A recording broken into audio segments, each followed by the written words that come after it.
আমি যত ভাবি যে এই সব ঝড় শান্ত হয়ে যাবে, এই পুরো ব্যাপারটা আস্তে আস্তে মোলায়েম হয়ে আসবে, সবাই সেন্সেবল হবে, এই ক্যাওস আর থাকবে না, তত বেশি কেউ না কেউ আমাদের এখানে ক্যাওস বাড়ানোর চেষ্টা করে। বিশেষত ক্রিকেটে গত বেশ কিছুদিন ধরে এই জিনিসটা চলতেছে, যে ক্যাওসের পর ক্যাওস।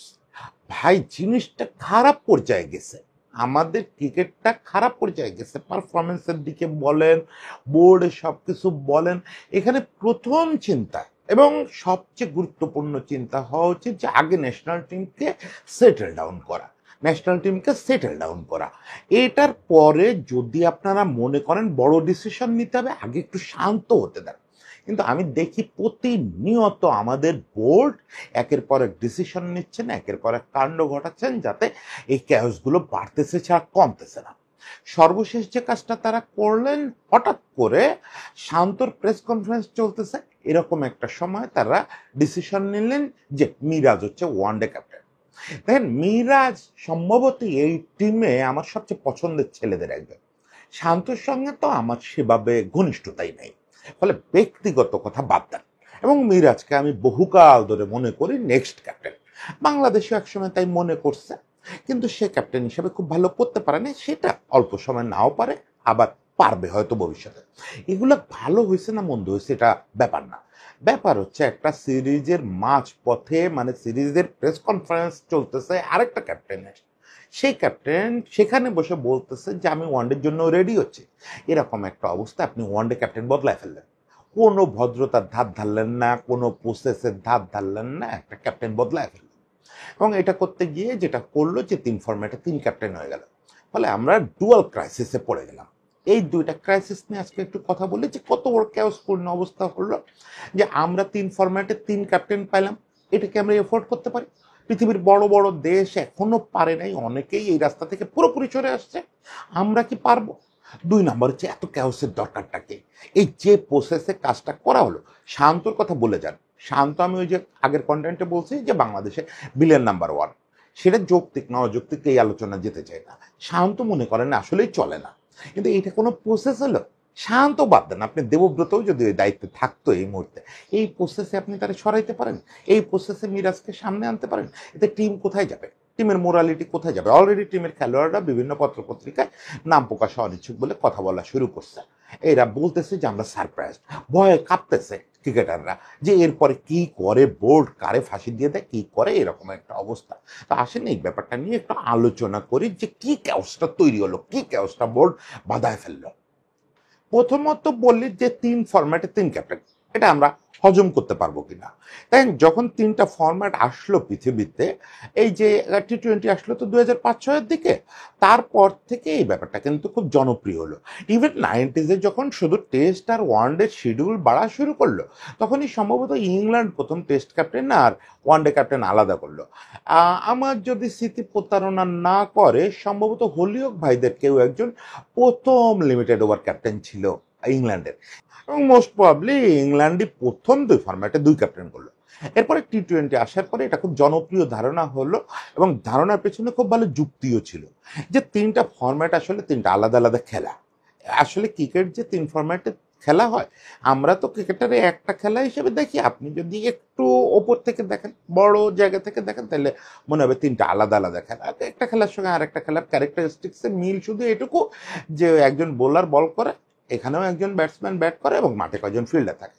এছাড়া নিয়ম কানুন আলাদা, সময়সীমা আলাদা, কম্প্যাক্টনেস আলাদা, স্কিল সেটও অনেকটা আলাদা। ফলে তিনটা খেলার আলাদা খেলা হিসেবে দেখাই ভালো, তিনটা আলাদা ক্যাপ্টেন থাকবে। এটা করলো অনেক দল, করতে গিয়ে বিপদে পড়লো, দেখা গেল যে কন্ট্রোল করা যাচ্ছে না, মানে জিনিসটা হজম করা যাচ্ছে না। তিনজন ক্যাপ্টেন তিন রকম পরিকল্পনা নিয়ে আসতেছে, তিনজন ক্যাপ্টেন কেমন গা ছাড়া হয়ে যাচ্ছে, এক ক্যাপ্টেন আরেক ক্যাপ্টেনের আন্ডারে যখন খেলতেছে তখন এটা নিয়ে নানা রকম সমস্যা হচ্ছে। ফলে আমরা আবার গত 5-6 বছরের মধ্যেই দেখলাম যে জিনিসটা, মানে এক দশকেরও কম সময়ে এসে জিনিসটা থেকে সব বোর্ড প্রায় সরে আসছে। এখন কি তিন ফরম্যাটে কোনো দেশের আলাদা তিন ক্যাপ্টেন আছে? আমি জানি না, কিন্তু কেউ এটা পছন্দ করে না। ইভেন ইন্ডিয়াতে এরকমও ঘটলো, সৌরভ যখন বোর্ড প্রেসিডেন্ট ছিল, বিরাট কোহলি এক ফরম্যাট থেকে সরে যেতে চাইছিল, সৌরভ কোহলির মতো মানুষকে সরাসরি বলছে যে হয় তুমি তিন ফরম্যাটের ক্যাপ্টেন্সি ছাড়ো, অথবা এক ফরম্যাটে ছাড়তে দিব না। কারণ হচ্ছে আমি আলাদা আলাদা ক্যাপ্টেন পছন্দ করি না এবং এই থিওরিতে ইন্ডিয়া যাবে না। পরে তারা কিছুদিন দুইটা আলাদা ক্যাপ্টেন চালাইছে, সেটা আলাদা ব্যাপার, বা এখনো চালাচ্ছে। কিন্তু রিয়েলিটি হচ্ছে কোনো বোর্ড এখন এই পথে হাঁটতে চায় না। দেখেন তাদের তো তাও রিসোর্স আছে। মেইন কনফ্লিক্টটা হয় কি, কনফ্লিক্টটা হয় হচ্ছে এক টিমের খেলোয়াড়, মানে ওই যে বললাম আলাদা তিনটা টিম, আপনার তো তিনটা টিম করতে হবে এবং টিম যাতে ওভারল্যাপ না করে। যদি সত্যিই আপনি তিনটা স্পেশালিস্ট টিম করতে পারেন, যে সামর্থ্য এখন ধরেন অস্ট্রেলিয়ার আছে, ইংল্যান্ডের আছে বা ইন্ডিয়ার আছে, এই যে একেবারে আলাদা তিনটা টিম, কেউ ওভারল্যাপ করবে না, একদম বুমরাও না, কেউ যে টি-20 খেলে সে ওয়ানডে খেলবে না, ওয়ানডে খেললে টেস্ট খেলবে না, এরকম তিনটা টিম তিনটা ক্যাপ্টেনের আন্ডারে ছেড়ে দিলে চলতে পারে ব্যাপারটা।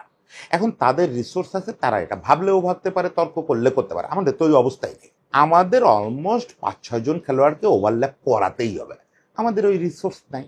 আমাদের তিনটা টিম করতে গেলে থিওরিটিক্যালি আমরাও মনে করি তিনটা টিম করা উচিত, ক্যাপ্টেন তিনজন না হলেও তিন টিমে স্পেশালিস্ট থাকা উচিত। অ্যাটলিস্ট 5-6 জন করে একটা কোর গ্রুপ প্রত্যেকটা স্কোয়াডে থাকবে, যে টেস্ট স্পেশালিস্ট 5-6 জন, ওয়ানডে স্পেশালিস্ট 5-6 জন, টি-20 স্পেশালিস্ট 5-6 জন। তাও তো হচ্ছে না, আমাদের এত রিসোর্স নাই, বা আমরা রিসোর্সগুলো এখনো তলায় দেখতেছি না। ফলে আমাদের জন্য এটা ওদের চেয়েও খারাপ অবস্থা, কারণ আমাদের অনেকগুলো খেলোয়াড় ওভারল্যাপ করে। তারা তিন ফরম্যাটে, আজকে এই ফরম্যাটে খেলতেছে, কালকে ও ফরম্যাটে খেলতেছে, আজকে এই ক্যাপ্টেনের আন্ডারে খেলতেছে, কালকে ও ক্যাপ্টেনের আন্ডারে খেলতেছে। আবার ক্যাপ্টেনরা নিজেরাও তিন ফরম্যাটে খেলতেছে, এই ফরম্যাটে আমি ওর আন্ডারে খেলতেছি, ও ফরম্যাটে আমার আন্ডারে খেলতেছে। যতই বলি ইগো থাকে, তারপরে প্ল্যানিংয়ে ঝামেলা হয়ে যায়, খেলোয়াড়রা খুব পাজেলড হয়ে যায়। এই খেলোয়াড়দের পাজেল করে ফেলাটাই আমি বলি সবচেয়ে বিপজ্জনক ব্যাপার ঘটাচ্ছে আমাদের বোর্ড। একের পর এক, একের পর এক আমাদের বোর্ড যে কাজগুলো করতেছে, এতে সবচেয়ে বেশি খারাপ যেটা হচ্ছে, খেলোয়াড়রা পাজেলড হয়ে যাচ্ছে, তারা তাদের ন্যাচারাল পারফরমেন্সটাও মাঠে করতে পারতেছে না। এই যে তিন ক্যাপ্টেন করলেন, এটা তো মূল ঝামেলাটা হবে, এটা সামলাইতে পারবে না, এটা বোর্ড সামলাইতে পারবে না। আমি আপনাদের কথা দিচ্ছি, মানে কথা দিচ্ছি না, আমি একবারে লিখে দিচ্ছি, এটা বড় জোর 3 মাস টিকবে। 3 মাস পরেই আপনি দেখবেন 3 থেকে 2-এ নামছে, 2 থেকে আবার 1-এ চলে আসছে।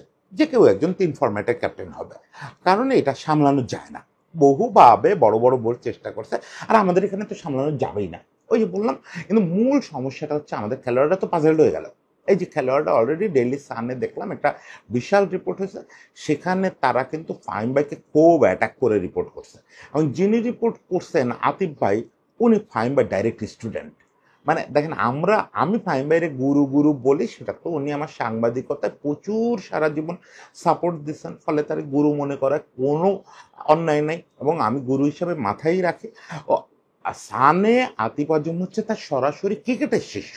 মানে আতিফ আজম তো সাবেক ক্রিকেটার, আপনারা জানেন কিনা, আতিফ আজম কিন্তু প্রিমিয়ার লিগ খেলা ক্রিকেটার, এখন দেশের সেরা সাংবাদিকদের একজন আতিফ আজম। সে কালকে কার্যত তার পত্রিকায় ফাহিম ভাইরে একদম মানে ভয়ানক আক্রমণ করছে, যেটা মানে ব্যক্তি আতিফ আজম আর ব্যক্তি ফাহিম ভাইয়ের যে সম্পর্ক, এটা জানা থাকলে বিশ্বাস করা কঠিন।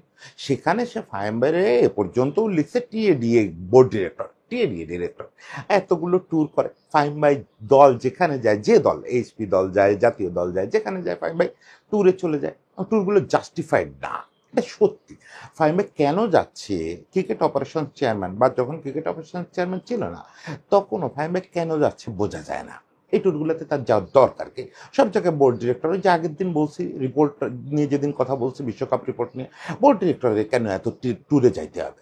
ক্রিকেট অপারেশনস চেয়ারম্যান থাকবেন দেশে, তিনি দেশে থেকে করবেন, আর গেলেও ভিজিটর হিসাবে যাবেন, একটা ম্যাচ গ্যালারিতে বা প্রেসিডেন্ট বক্সে বসে দেখে চলে আসবেন। যদি ওনার বোঝার কিছু থাকে, যে আমি ব্যাপারটা বুঝতে চাই, আমি কি এক্সিকিউশন হবে, যেহেতু ন্যাশনাল টিম ওনার সামলাতে হবে, উনি বুঝতে যেতে চাইতে পারেন, কিন্তু টিমের সঙ্গে এত ট্যুর কিসের? এটা সত্যিই অবজেকশন। কিন্তু এটা এখানে মানে অপ্রাসঙ্গিকভাবে এই আক্রমণটা করা হচ্ছে। আমি জানি না এটার সঙ্গে কতটা মিল, তবে ফাহিম ভাইয়ের মারাত্মক ত্রুটি আছে, কারণ এই ব্যাপারটা পুরোটা অফিসিয়ালি তো ফাহিম ভাই দেয়, ক্রিকেট অপারেশন চেয়ারম্যানই ঠিক করে যে ক্যাপ্টেন কে হবে। যে কারণে ফাহিম ভাইয়ের কথা উঠলো, যে ফাহিম ভাইকে নিয়ে যে সানে যে রিপোর্ট হচ্ছে, ওখানে ক্রিকেটাররা অনেকে কথা বলছে, জুনিয়র ক্রিকেটাররা নাম প্রকাশ করে নাই ভাই, ওদের ধরে তো মাথায় একটা করে, ফলে নাম তো প্রকাশ করবে না।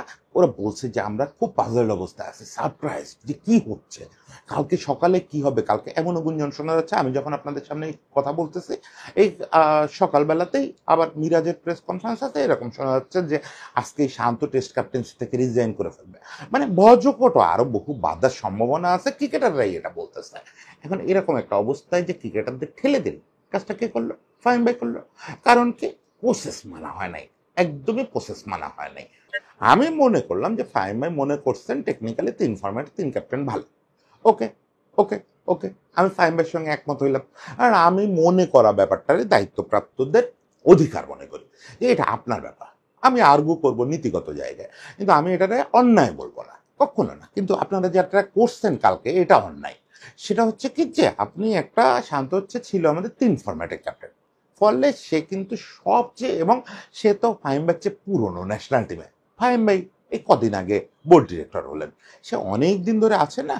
ফলে শান্তরে তো বাচ্চা ভাবলে চলবে না, বয়সে আমাদের কাছে বাচ্চা, ফাহিমের কাছে তো বটে, আমাদের কাছেই শান্ত বাচ্চা, ঠিক আছে। কিন্তু ক্যাপাসিটিতে তো অনেক বড় ছিল, 3 ফরম্যাটের ক্যাপ্টেন ছিল। ফলে যে কোনো ডিসিশন নিতে গেলে আগে তাকে আলাপ করতে হবে। অথচ আমি কালকে প্রেস কনফারেন্সে ছিলাম, শান্ত বোর্ডের খুব প্রশংসা করলো যে তাকে লম্বা মেয়াদে বোর্ড দায়িত্ব দিচ্ছে টেস্টের জন্য, এবং তার সঙ্গে বোর্ডের যতদূর কথা হয়েছে ওয়ানডেতেও তারা এরকম একটা কিছু ভাবতেছে। দেখেন ছেলেটা কত বড় ধোঁয়াশার মধ্যে আছে, মানে সে ওখানে বসে কথা বলতেছে, এবং যখন তারা কেউ একজন, আমার ধারণা সাংবাদিকরা মনে হয় 2-4 জন জানতো এরকম কিছু একটা ঘটতেছে, তা না হলে সাংবাদিকরা অনেকেই কালকে ওয়ানডে ক্যাপ্টেন্সি নিয়ে প্রশ্ন করলো। আমিও মানে শান্তর মতো আধারে ছিলাম, আমিও বুঝতে পারি না বারবার ওয়ানডে ক্যাপ্টেনের কথা আসতেছে কেন। তার মানে ব্যাপারটা সকাল থেকেই হয়তো আলোচনায় ছিল। সেক্ষেত্রে শান্ত আরও এই কোশ্চেন শুনে হেসে দিছে। সেও হয়তো জানে যে ওয়ানডে ক্যাপ্টেন্সি নিয়ে একটা মিটিং হবে আজকে, সে তো জানে যে আমাকে এই দায়িত্বটা দেবে। ফলে সে হাসে দিচ্ছে, সে হাসে দিয়ে বলছে যে ইটস আপ টু বোর্ড, কিন্তু আমি তো এরকম কথা হচ্ছে, আমি জানি এটা লম্বা মেয়াদে দেয়া হবে, যাকেই দেয়া হোক। এবং সে কথার মধ্যে পরিষ্কার যে সে নিজেই আশা করতেছে এটা। শান্তর এই আশা করাটা যৌক্তিক কি অযৌক্তিক এটা অনেক পরের আলোচনা। তার এই আপনি আশার মধ্যে রাখছেন কেন? রাইখা আপনি কেন প্রেস কনফারেন্স চলা অবস্থায় জুম মিটিং এর সিদ্ধান্ত নেন যে মিরাজ নতুন ক্যাপ্টেন হবে ওয়ানডে? এমন কি ইমার্জেন্সি ঘটলো যে জুম মিটিং এই কাজটা করতে হলো? ওকে, আপনার বোর্ড প্রেসিডেন্ট অস্ট্রেলিয়া থাকে, আপনারা এখন এইখানে, ফলে জুম মিটিং করতেই হতে পারে। একদিন আগে না কেন? 2 দিন আগে না কেন? আপনাদেরকে হুট করে একদিন ফাইন মর্নিং মনে হয়েছে যে শান্তরে ওয়ানডেতে চলতেছে না। আমি যদি টেকনিক্যালি আলোচনা করি, টেকনিক্যালি আলোচনা করা তো বাংলাদেশে এখন সুযোগ নেই। ওই যে বলছে যে শান্ত বিলিয়ন নাম্বার 1 হয়ে গেছে, ফলে টেকনিক্যালি শান্ত হচ্ছে বেটার ওয়ানডে ক্যাপ্টেন এই মুহূর্তে বাংলাদেশে অ্যাভেলেবেল নাই। কারণ আপনি ক্যাপ্টেনের কাছ থেকে চান তার ব্যক্তিগত পারফরমেন্স এবং ওই দলীয় পারফরমেন্স। তো দলীয় পারফরমেন্সেও শান্ত মিরাজের চেয়ে অনেক আগানো। মিরাজ বরং ক্যাপ্টেন্সি করতে গিয়ে দেখাচ্ছে যে সে প্রপারলি টিম চালাইতে পারতেছে না, প্রপার অ্যাটাকিং ক্রিকেট খেলতে পারতেছে না যেভাবে করতে হয়। আর শান্ত আমাদের ওয়ানডে সেরা ব্যাটসম্যান, T20 তো সে চলে না, এটা আমরা বহু আগে রায় দিয়ে দিচ্ছি। টেস্টে বরং তারা নিয়ে আপনি প্রশ্ন তুললেও তুলতে পারেন, এটাও তোলা উচিত হবে না। কিন্তু ওয়ানডে ক্যাপ্টেন বা ওয়ানডে ব্যাটসম্যান হিসাবে শান্তকে নিয়ে কোনো প্রশ্ন তোলারই সুযোগ নেই, একদমই কোনো সুযোগ নেই। সেখানে আপনার এমন কি জরুরত হলো? যদি জরুরত হয়ও সেটা 2-4 দিন আগে কেন হলো না? বা শ্রীলঙ্কা সফর শেষ হওয়া পর্যন্ত কেন ওয়েট করা গেল না? শ্রীলঙ্কা সফর তো 1.5 মাসের ব্যাপার, তার ভিতরে প্রথম মাসখানেকের মধ্যে টেস্ট ওয়ানডে শেষ হয়ে যাচ্ছে।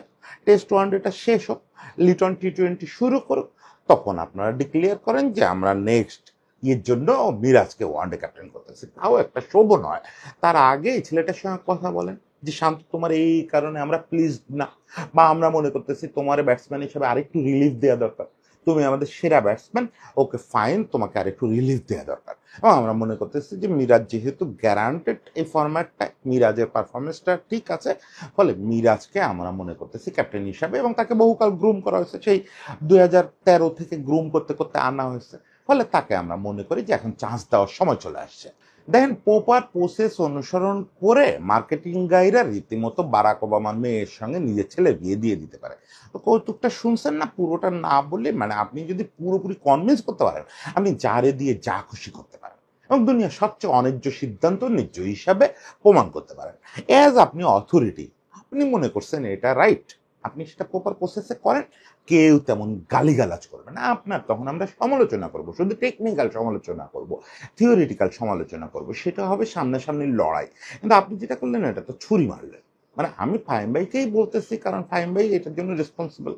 এটা হয়তো অন্য কোনো বোর্ড ডিরেক্টরের মাথা থেকে আসছে, বা অন্য বোর্ড ডিরেক্টররা চাপায় দিচ্ছে, এইসব কথা তো আমরা শুনবো না।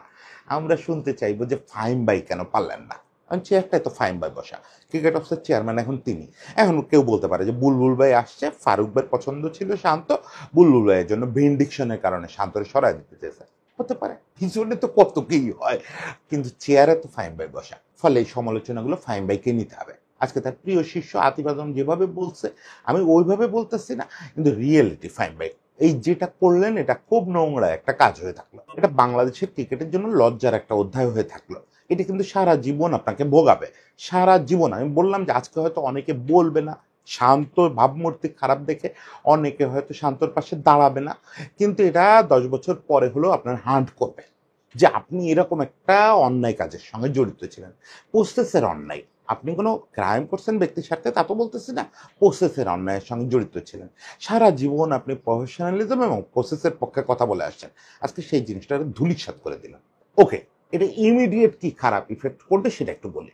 ওই যে আমি গত কয়েকটা পর্ব ধরে দেখবেন ক্রিকেট নিয়ে যখনই কথা বলতেছি তখনই বলতেছি সেটেল ডাউন, সেটেল ডাউন, কুল করা, কুল করা, কাম করা। খেলোয়াড়দের জন্য এটা খুব জরুরি। যে কোনো খেলায়, যে কোনো খেলায় মূল কর্তৃপক্ষের প্রধান চিন্তা থাকে যে খেলোয়াড়দের বেস্ট পারফরমেন্স পাওয়াটা পরের ব্যাপার, আগে হচ্ছে খেলোয়াড়দের শান্ত করতে হবে, খেলোয়াড়দের শান্ত করতে হবে।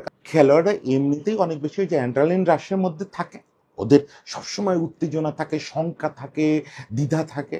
ওইটারে কুল ডাউন করানোর জন্য দলের রীতিমতো স্ট্রেংথ কন্ডিশনিং কোচ থাকেন, তার কাজই হচ্ছে ওদের কুল ডাউন করানো। এখন আপনারা যে কাজটা করলেন এই কাজটা আবারও এদেরকে এক্সাইটেড করে ফেললো, সারপ্রাইজ করে ফেললো, এলোমেলো করে ফেললো। মানসিকভাবে এরা আবারও ওই স্টেট অফ ফিয়ারে চলে গেল যে এখন না কি হয়, এখন না কি হয়। এরা যে শ্রীলঙ্কা খেলবে, ব্যাট করতে যাবে, ব্যাক অফ দ্য মাইন্ড মাথায় থাকবে নেক্সট সিরিজে আমি থাকবো তো, শান্তভাইয়ের সঙ্গে যেটা হলো।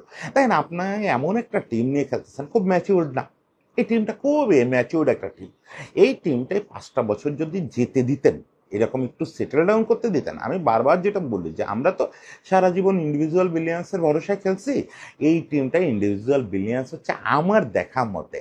আমি তো সেই 97-এর পর থেকে দেখতেছি অ্যাট এ টাইম এতগুলো ইন্ডিভিজুয়াল বিলিয়ন্স আমরা কোনো সময় ন্যাশনাল টিমে পাই নাই।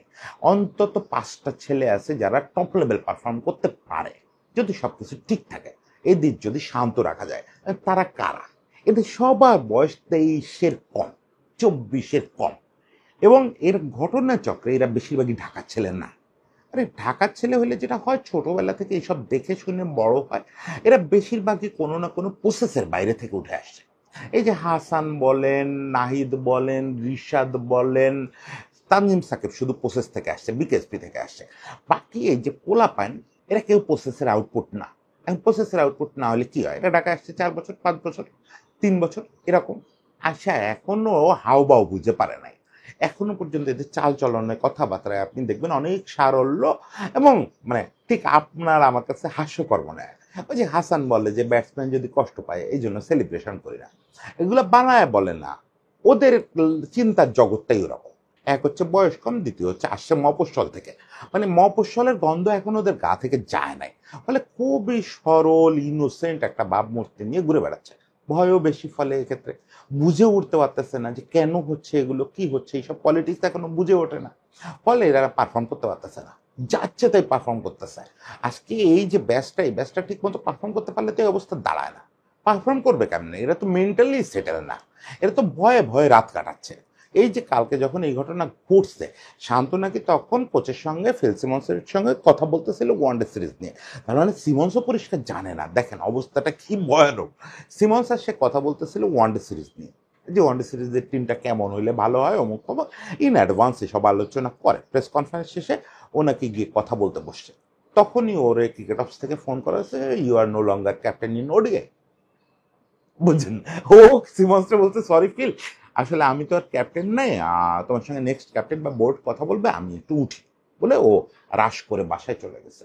তারপর থেকে গুঞ্জন ছড়ায় পড়ছে যে ও রিজাইন করতে পারে, অমুক তমুক, কিন্তু পোলাপান ব্যাপক ভয় পেয়ে গেছে। আমি জেনে বুঝে বলতেছি, শুধু সানের রিপোর্ট দেখে বলতেছি না, আমি জেনে বুঝে বলতেছি, পোলাপান খুব ঘাবড়ায় গেছে। এমনিতেই তারা ঘাবড়ায় আছে অনেকদিন ধরে, চ্যাম্পিয়ন্স ট্রফি থেকে শুরু করে পোলাপান কথাও বলতে পারতেছে না ঠিক মতো, ভয়। এরা বুঝতেছে না হোয়াট টু ডু।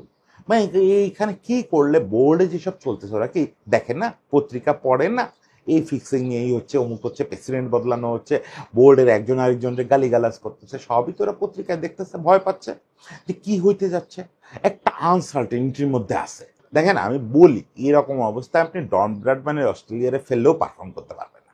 আপনি যখন ক্যাওস এই লেভেলে দিয়ে যাবেন, যে প্রতিদিন কিছু না কিছু ঘটতেছে, এই যে কথা বলতেছে আমি জানি আমার এই কন্টেন্ট পুরনো হওয়ার আগেই নতুন কিছু হাজির হয়ে যাবে, নতুন কোনো সমস্যা হাজির হয়ে যাবে। এই অবস্থায় পারফরমেন্স আশা করেন? সেখানে একদল বাচ্চা কাচ্চা দিয়ে যাদের লেভেল এমনিতেই ডন ব্র্যাডম্যানের লেভেলে তো আমরা আশা করতেছি না, কেমনে পারফরমেন্স আশা করেন? জোর করে কি আমরা এখন আশাবাদ ছড়ায় দেব? জোর করে কি আমরা বলবো যে না সব ঠিক হয়ে যাবে? ঠিক হতে গেলে তো আপনাদের শান্ত হইতে হবে, আপনারা আগে শান্ত হন। এতক্ষণ বললাম যে ক্রিকেটারদের শান্ত করেন, টিমকে শান্ত করেন, পরিবেশ শান্ত করেন। আমি এবার বলি যে আপনারা ম্যানেজমেন্ট, আপনারা বোর্ড, আপনারা আগে একটু মাথা ঠান্ডা করেন। আপনারা এই যে ঈদের ছুটিটা গেল আপনারা কি করলেন? অ্যাটলিস্ট একটু এসি চালায় মাথাটা ঠান্ডা করতেন। এত এক্সাইটেড, এত এক্সাইটেড, এত দ্রুত দ্রুত সিদ্ধান্ত নিয়ে ফেলেন, এত দ্রুত কাজ করে ফেলেন, কি হবে উপরওয়ালা জানে। যাই হোক, স্টিল সবার জন্য শুভেচ্ছা, স্টিল মরার আগ পর্যন্ত শুভেচ্ছাই জানায় যাব, ওই শুভকামনাই জানায় যাব যে যেন বাচ্চাগুলো ধাক্কাটা সামলায় উঠতে পারে, এই পোলাপান যেন এই অবস্থা সামলায় উঠতে পারে। শান্ত মীরা ছোটবেলার বন্ধু, একেবারে বাচ্চাবেলার, ওদেরকে সেই এতটুকু অবস্থাতে চিনি, ওরা কি ঘনিষ্ঠ বন্ধু, একজন আরেকজনের ভাইয়ের মতো ভালোবাসে। তাদের মধ্যেও মনে হয় দূরত্ব তৈরি হয়ে যাচ্ছে আস্তে আস্তে। আমি জানি না যে এটার আলটিমেট আউটপুট কি হবে। সবাই ভালো থাকবেন। বাংলাদেশ টিমের জন্য শুভেচ্ছা, সবচেয়ে বড় কথা বাংলাদেশ ক্রিকেটের জন্য ভালোবাসা থাকলো। শ্রীলঙ্কায় যেন মানে এটার প্রভাব কম পড়ে, পড়বে না তো আর আশা করে লাভ নেই, কম পড়ে যেন। সবাই ভালো থাকবেন।